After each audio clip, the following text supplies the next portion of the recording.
Hello guys, siapa Zurani Ondos daripada grup Mixtape 2 akan menceritakan cerita ataupun sejarah Tasik Dayang Bunting. Tasik Dayang Bunting merupakan sebuah tasik air tawar yang unik terletak di Pulau Dayang Bunting berdekatan dengan Pulau Langkawi, Kedah, Malaysia. Luas tasik ini seperti Stadium Bukit Jalil apabila dilihat dari jauh. Tasik ini berwarna hijau dan berlatar belakangkan batu kapur menegak tinggi di hadapan. Tasik ini digelar Tasik Dayang Bunting disebabkan terletak di tepi pantai kira-kira 500 meter dari tepi laut. Airnya merupakan air yang tidak bercampur dengan air laut yang masin. Pulau Dayang Bunting merupakan pulau terbesar selepas Langkawi di Kedah. Ia terletak kira-kira 17,6 km ataupun 15 menit perjalanan dengan bot dari Jetikua. Untuk pergi ke sana, pengunjung perlu menaiki bot laju yang boleh disewa di Jeti Pekanpua. Di tengah Pulau Dayang Bunting pula terdapat tasik air tawar yang berkeluasan 3 padang bola sepak. Air tasik yang jernih dan memamerkan panorama yang indah. Sejarah pulau ini ia mendapat nama daripada kisah gergasi sakti yang bernama Dayang Bunting. Jika diimbas daripada bentuk pulau ini, seolah-olah ia menyerupai seorang gergasi hamil yang terlena. Beberapa ratus tahun dahulu, ada seorang gergasi bernama Mambang Sari duduk di Pulau Langkawi. Tiap-tiap hari, Mambang Sari dan dayang-dayangnya pergi bermain di suatu tempat yang dikenali sebagai Pasir Telok Air Hutan. Satu hari, ketika mereka sedang bergembira di pulau, seorang gergasi bernama Mat Teja melihat mereka. Mat Teja telah jatuh hati pada Mambang Sari pada pandangan pertama. Namun, Mambang Sari tidak tahu bahwa Mat Teja mempunyai niat yang baik kepadanya, yaitu Mat Teja jatuh hati kepada Mambang Sari. Selepas bermain-main di Pasir Telok Air Tahun, Mambang Sari dan dayang-dayangnya pergi mandi di Telok Lawak. Tiap-tiap kali mereka mandi, Mat Teja akan mengikuti mereka dari jauh karena dia tidak berani meluapkan perasaannya kepada Mambang Sari. Mat Teja melalui satu tempat yang dikenal sebagai Diang. Tempat ini dihuni oleh seorang lelaki tua yang bernama Tuk Diang. Satu hari, ketika Mat Teja sedang berlalu, Tuk Diang bertanya kemana dia hendak pergi. Mat Teja menjawab, dia hendak mengikuti Mambang Sari karena dia mempunyai perasaan terhadap Mambang Sari. Oleh itu, dia tidak berani menghampirinya, namun dia hanya mengikutinya dari jauh.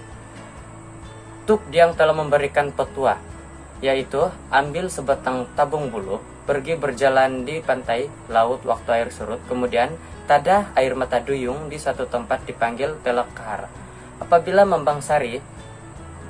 terlihat Mambang Sari, maka basuhlah muka dengan air mata duyung tersebut. Mat Teja menuruti segala petua yang diberikan oleh Tuk Diang. Ketika waktu surut di Telok Kahar, maka terlihatnya seekor duyung duduk di atas batu dan air matanya jatuh meleleh di mukanya karena air pasang telah meninggalkannya dan dia tidak dapat pulang ke laut. Apabila Mat Teja melihat duyung itu terbenting di atas batu, dia terus menadah air mata duyung itu. Tanpa membuang masa, Mat Teja menyapu leher dan mukanya dengan air mata duyung. Apabila Mambang Sari melihat wajah Mat Teja, maka jatuh hatilah Mambang Sari kepada Mat Teja. Pada hari-hari seterusnya, mereka pun duduk berkasih-kasih, tetapi tidak duduk sama setempat. Ada kalanya mereka berjumpa di darat dan ada kalanya di laut. Tidak lama kemudian, Mambang Sari pun hamil dan balik ke satu tempat yang dipanggil Dayang Beranak untuk melahirkan anaknya. 7 hari selepas bersalin, anaknya meninggal dunia. Mambang Sari mengebumikannya ke dalam sebuah tasik dan pulang ke Kayangan. Dikatakan sebelum meninggalkan tasik itu, Mambang Sari menyumpah air itu agar mempunyai penawar kepada sesiapa yang tidak dapat hamil. Oleh itu, tasik ini dikenali sebagai Tasik Dayang Bunting. Seterusnya, Ada juga cerita Tasik ini dikatakan mempunyai penunggunya karena pada zaman Jepun menjajah tanah Melayu, seorang tentara Jepun pergi mandi berbegel di Tasik ini. Tak semena-mena, tentara itu disambar oleh buaya putih yang dikatakan sebagai penunggu di Tasik ini. Selain itu, beberapa kemalangan juga pernah berlaku di Tasik ini. Sebagai peringatan, perlu berhati-hati ketika mandi atau berada di Tasik ini, karena permukaan airnya tiada daya apungan seperti air lautan.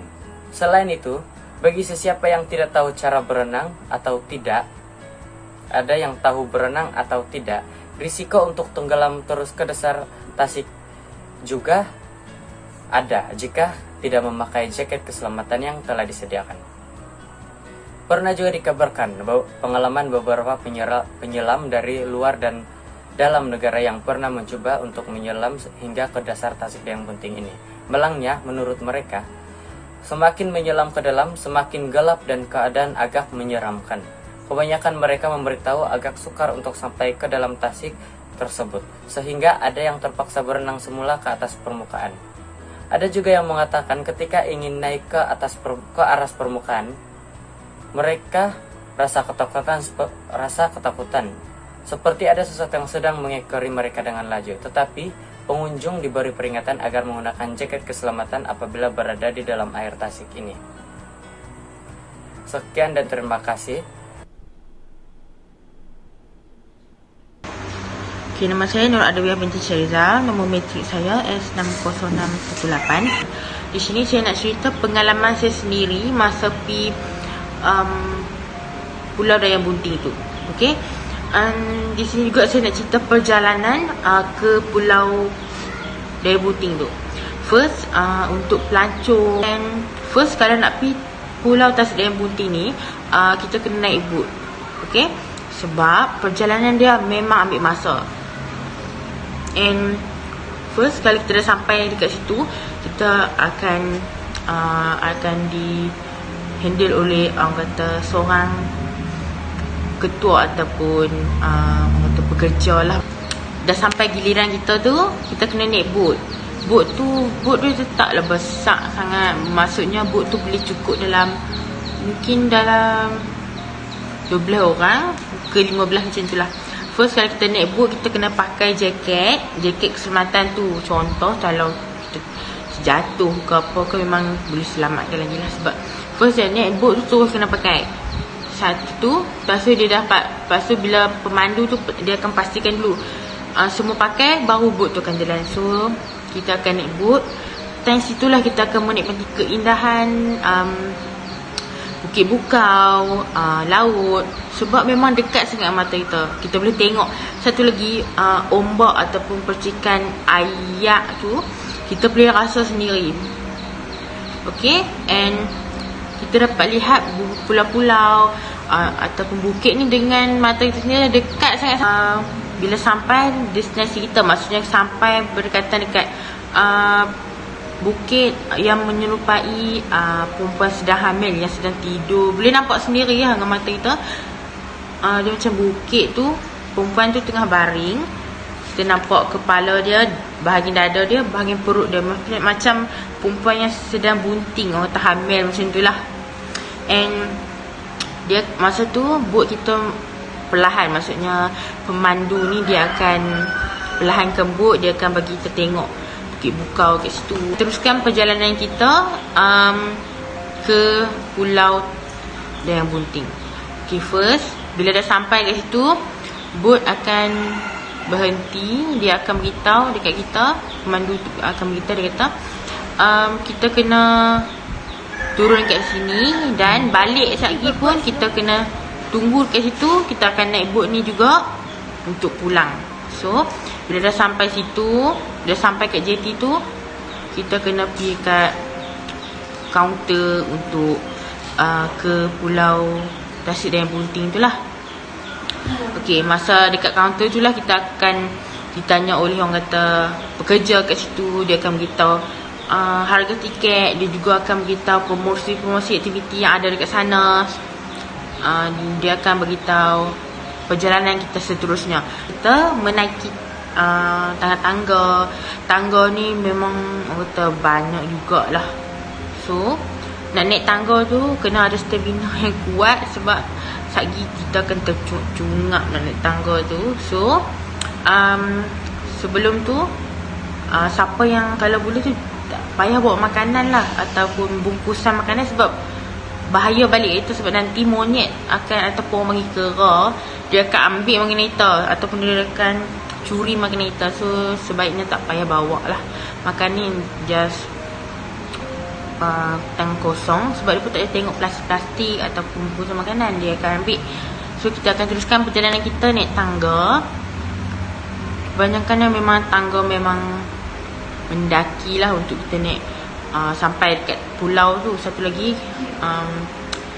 kat situ ramai orang. So kalau boleh tu tak payahlah tergesa-gesa, kita slow-slow akan sampai juga ke destinasi kita. So dalam 10 bila dah sampai kat Pulau Daya Bunting tu, kita akan dapat lihat sendiri dekat sangat kat berhadapan kita ni ada bukit, ada orang kata kehijauan. Kita dapat lihat kehijauan air pulau tu sendiri. Memang cantik sangat. And kalau berminat macam kita nak naik boat, kita boleh pergi kat kaunter. Ada situ, kalau rasa beberapa kain tak sesuai masa tepi tu, kita boleh tukar. Maksudnya kita boleh beli dekat gerai yang ada kat situ, tapi harga dia mahal sikit lah. So bila ada pekerja situ, dia akan beritahu kalau nak naik ni, dia akan beritahu lah macam mana cara kita nak naik boat. Tapi berdasarkan pengalaman saya memang pernah naik boat tu sendiri, boat itik macam tu. Kita boleh kayuh boat tu, kita boleh pergi dekat tengah, tapi tak boleh sampai hujung jauh-jauh lah, memang bahaya. First sekali kalau nak naik boat tu memang kena pakai jaket, itu yang paling penting. Masa yang ditetapkan, kita bolehlah menikmati. Kalau rasa nak mandi, boleh je mandi kat situ. Tapi kalau kau nak tahu kedalaman air dalam pulau tu memang orang kata 10 meter, tak tahulah, memang dalam. So kalau kau celup kepala atau nak tengok bawah dasar pun memang tak apa, gelap sangat. So kalau nak mandi kena pakai jaket, itu yang penting. Lepas tu kalau nak berkayak, ada boot, ada dia punya tu sendiri. And bila dah selesai semua, asal nak ambil gambar pun boleh. Sebab dia kita ada macam planter, boleh lah kita nak ambil gambar kat situ. Turun. Okay, bila dah habis semua, kita dah siap mandi, kita dah berkayak lagi. Lepas tu kita dah pun naik boat apa semua. Masa pun yang ditetapkan pun dah habis. Kita kena pulang balik sebab boat kita dah tunggu. So kita kena macam biasa, kena turun tangga balik, macam jumpa balik ke kera tu semua. Lepas tu kita akan sampai bawah. Bila dah sampai bawah, kat situ bawah tu pula ada orang kata gerai ataupun restoran. Dia tak macam restoran, tapi kat situ boleh makan, boleh relax lagi. Kita boleh beli makanan macam makanan dia kebanyakan roti macam lah. Makanan dia tak mewah macam makanan ringan-ringan macam tu je, tapi harga dia memang mahal gila. So bolehlah setakat nak beli, nak makan yang dapat.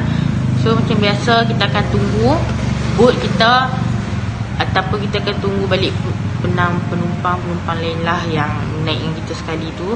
Kita akan tunggu situ. And bila dah sampai, semua dah siap, semua pakai nak balik, so bolehlah balik. Kita akan naik semula boat kita, and kita akan pulang ke destinasi kita balik. Itulah cerita daripada saya.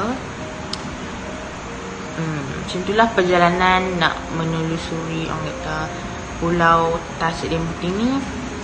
Dia tinggalkan orang kata pengalaman yang manis dan ceria. Lepas tu kita dapat lihat keindahan alam, sangat-sangat unik. So kalau berminat, korang bolehlah pergi Tasik Dan Bunting. Okay, bye. Assalamualaikum warahmatullahi wabarakatuh. Nama saya Muhammad Aiman Hakim bin Muhammad Nazim. Saya dari grup Mixtape 2. Pada hari ini, saya akan menceritakan tentang kejadian misteri dan aneh yang berlaku di Tasik dan Yang Bunting. Terdapat 3 kisah misteri yang saya akan ceritakan pada hari ini. Kisah yang pertama adalah pasal kisah bunian. Kisahnya macam ni. Ada seorang majikan ni bersama dengan 17 orang pekerja dia pergi bercuti di Tasik dan Yang Bunting. Mereka tidur di situ untuk beberapa hari. Ada satu malam ni mereka sewaktu mereka sedang tidur di kawasan tasik tersebut, mereka terdengar bunyi laungan azan dan bunyi orang mengaji. So mereka berpendapat bahawa itu orang bunian yang sedang beribadah. Seterusnya ada seorang pekerja ni, dia pergi lepak dekat jeti pada pukul 2.30 pagi. Masa dia tengah lepak tu, dia ternampak seorang perempuan melintas dekat kawasan dengan jeti tu. Perempuan tu pakai baju putih semua, pukul 2.30 pagi. So dia beranggap lah itu orang bunian juga kan.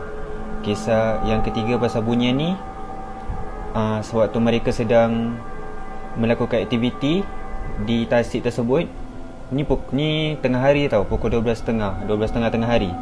Seorang pekerja ni kena lempang kuat lah, kena lempang macam biasa. Mereka terkejut. Lepas tu majikan dia katalah dekat pekerja tu kan, itu maybe orang bunian nak bergurau. So dia gurau macam tu lah, gurau kasar lah. Tapi penjaga kat situ dah cakap, kalau tak ada buat benda-benda jahat, jangan risau, mereka nak bergurau je. Okay, kisah seterusnya pula adalah, ni kisah misteri yang kedua pasal buaya putih dan buaya tembaga yang terdapat di Tasik dan Yang Bunting. Kisahnya macam ni tau. Ada seorang pelancong Arab ni, dia pergi bercuti di Tasik dan Yang Bunting. Masa dia tengah bercuti tu, tiba-tiba dia lari dekat penjaga. Bukan penjaga Tasik tu, maksudnya orang yang bekerja sebagai jaga di kawasan Tasik tu. Ini penjaga tu sendirilah bercerita kan. Tiba-tiba pelancong Arab tu lari dekat dia. Memang gelabah teruk lah, berpeluh-peluh, memang nampak macam orang takut. Cakap pun, dia cakap bahasa Inggeris, tapi yang macam gelabah. Sebab dia takut lah. Dia kata dia nampak buaya besar gila, 3 meter dia punya panjang. Boleh bayang kan 3 meter macam mana besar dia. Dia cakap dia nampak buaya dekat Tasik tu, besar 3 meter, buaya putih. Lepas tu penjaga tu cakap lah, sini tak ada buaya, mungkin yang awak nampak tu biawak. Dia cakap dalam bahasa Inggeris. Tapi orang Arab tu dia kata, tak, saya memang nampak buaya sebab bentuk fizikal dia, ciri-ciri dia semua macam buaya. Ni yang pertama, penjaga tu cerita. Penjaga tu ada cerita juga, ada 3 orang pelancong dari Australia.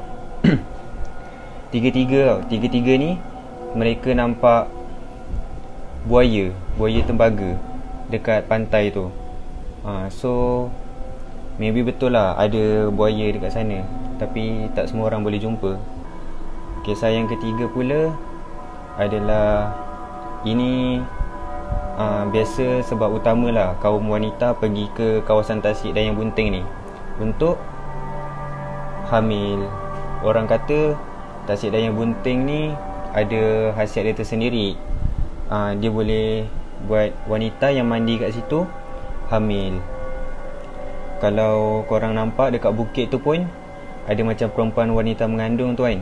Itu macam membuktikan lagi lah bahawa Tasik tu berkhasiat untuk perempuan yang nak anak tapi tak dapat lagi. So boleh try ikhtiar kat situ. Tapi jangan percaya sangat, sebab kita sebagai orang Islam ni anggap je tu satu ikhtiar. Ada cerita untuk kejadian misteri ni. Ada seorang perempuan ni, nama dia Hidayu.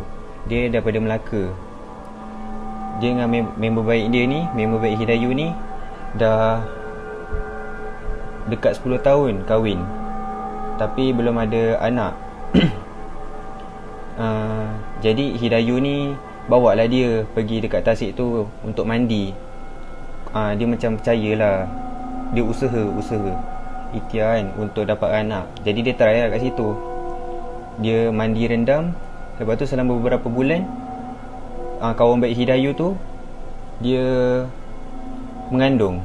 So diorang percaya benda tu. Dia bukan kurafat. Dia macam okay, maybe tu rezeki daripada Allah nak bagi kat dia sebab dia dah banyak ikhtiar. So macam tu lah. Okay, dah habis dah ketiga-tiga kisah misteri. Yang terakhir pula saya akan menceritakan tentang larangan ketika kita berada di taksi daya bunting ataupun sebelum nak pergi. Ada 2 larangan. Yang pertama, kalau kita nak pergi taksi daya bunting ni, kita jangan pergi dalam keadaan mabuk. Sebab maybe penjaga yang jaga kawasan tu tak suka. Sebab ada seorang pelancong ni, dia pergi mabuk tau. Lepas tu dia mati esoknya. Dia mati, kepala dia tertanam dekat dalam pasir. Sebelah dia ada botol arak. Yang kedua pula, jangan bawa daging khinzir ke situ. Sebab tak tahulah, itu tak tahu sebab apa, tapi maybe pantang larang orang dulu-dulu lah. Sampai sekarang kita kena ikut. So kita kena hormati. Sekian daripada saya tentang kisah Tasik Dayang Bunting yang terletak di Langkawi, Kedah.